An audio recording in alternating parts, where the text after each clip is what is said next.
निर्बल से लड़ाई बलवान की, ये कहानी थी दिए की और तूफान की।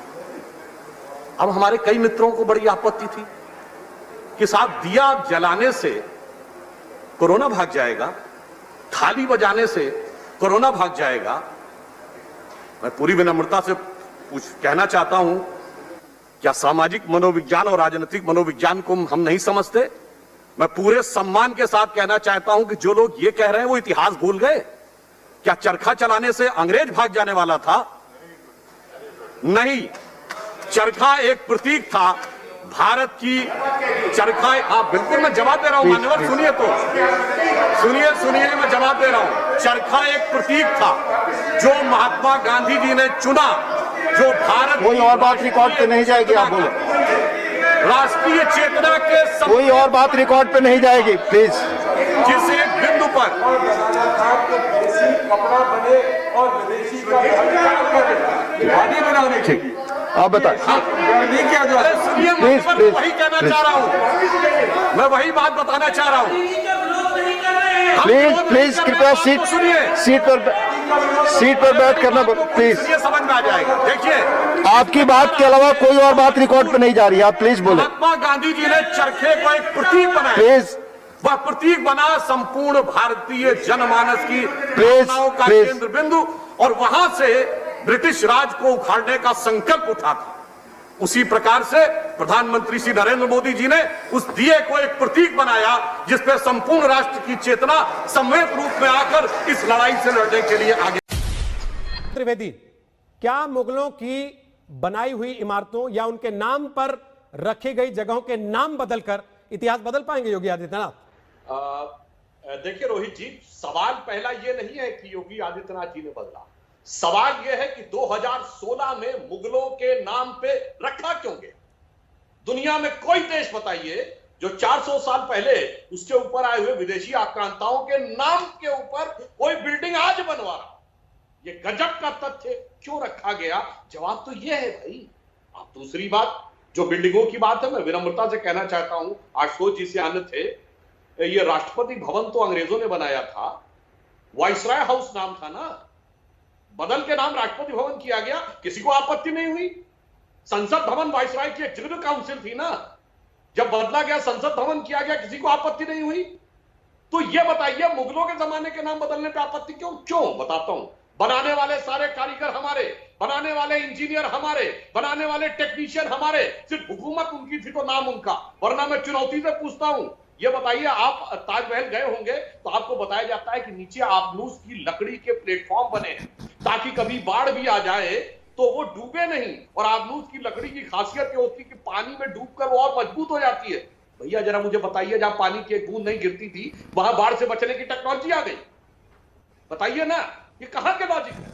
कौन सा वास्तुशास्त्र उनके जमाने का उपलब्ध है?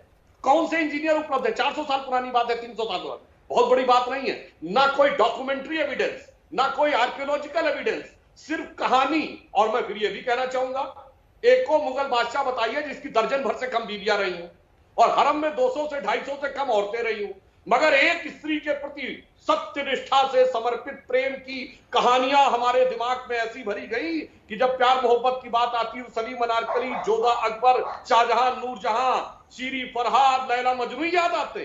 फिर मैं दोहरा रहा हूं, चुनौती से बताइएगा, एक मुगल बादशाह जिसकी दर्जन भर से कम ऑफिशियल वाइफ रही हो और 250-300 से कम हरम में औरतें रही। अब बताइए साहब, और उसके बाद आज भी मैं कहना नहीं चाहता हूं, मैं नहीं मानता कि आज के मुसलमानों का कोई मुगलों से लेना देना है, जैसे आज के क्रिश्चियंस का किंग जॉर्ज, क्वीन विक्टोरिया और किसी वॉइसराय से लेना देना नहीं है। फिर भी जो अपने को उनसे खामखा में जोड़ते हैं, आज भी 4 बीवी रखने की बात करते हैं और एक स्त्री के प्रति समर्पित प्रेम की बात करते हैं, और जिस टेक्नोलॉजी की बात करते हैं, बताइए अरब में कोई ऐसी इमारत है?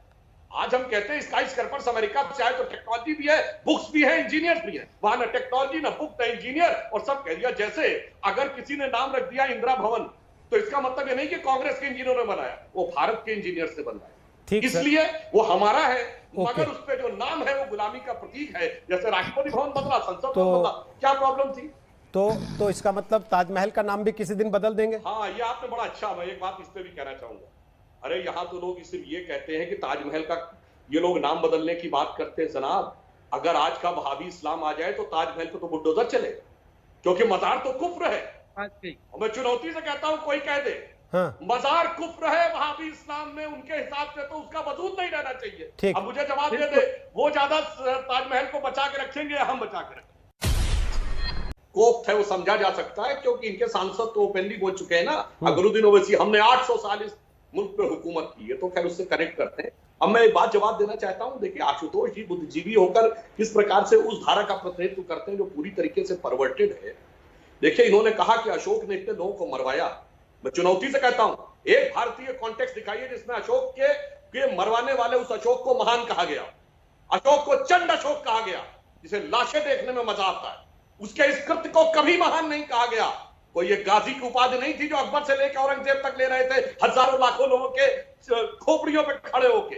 हाँ, जब अशोक का हृदय परिवर्तन हुआ उसको अच्छा कहा गया, और कलिंग वार को कभी ग्रेट वॉर नहीं कहा गया। ये विंसेंट स्मिथ, जॉन मार्शल, लेन पूल जैसे इतिहास, सर मार्टिन व्हीलर के इतिहास में है, यह किसी भारतीय इतिहास में नहीं।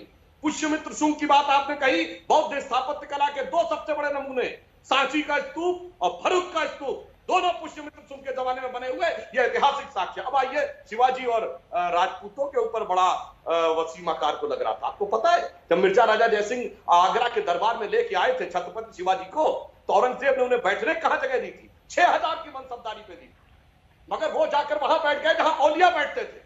औरंगजेब का एक इशारा होता, शिवाजी की गर्दन काट दी जाती। पर इतिहास में यह लिखा है कि जैसे ही उनके सेनापति आगे बढ़े, औरंगजेब ने देखा कि जितने राजपूत राजा थे सबकी हाथ अपने तलवारों की मूठ पर थे, और औरंगजेब ने इशारा किया कि वो रुक जाए, जिसका महाकवि भूषण ने लिखा है कि भूषण बनत महावीर बलकन लाग्यो, सारी पातशाही के उड़ाए गए जियरे, और तमक के लाल मुख शिवा का निरख भय, शाह मुख नवरंग सिपारंग पियरे। इसलिए जो आपने कहा, और जितने राजपूत राजा मराठा लड़ते हो या महाराजा रणजीत सिंह, एक का इतिहास बताइए जहां किसी दूसरे मतावलंबी का धार्मिक स्थल तोड़ा गया हो। कभी बताइए जहां बलात्कार हुआ हो, कभी आम जनता का नरसंहार हुआ हो। मगर मुगलों ने हमेशा, वहां से लेकर टीपू तक, हमेशा मारना, बलात्कार करना, ठीक है, मंदिरों को तोड़ना, ये सब कुछ हुआ। इसलिए इस परंपरा से जोड़ना सर्वथा गलत है। मैं चुनौती से कहता हूं, आशुतोष जी भी है, ये भी है, बताइए हिंदू पद पातशाही छत्रपति शिवाजी का नाम था, हिंदू पद पातशाही, एक मस्जिद तोड़ी गई हो, चुनौती से मैं बताता हूं। ठीक है, आशुतोष जी उंगली उठा रहे हैं, आपकी चुनौती को स्वीकार कर रहे हैं सुधांशु जी, वो एक सेकंड, लेकिन और वो उस जमाने में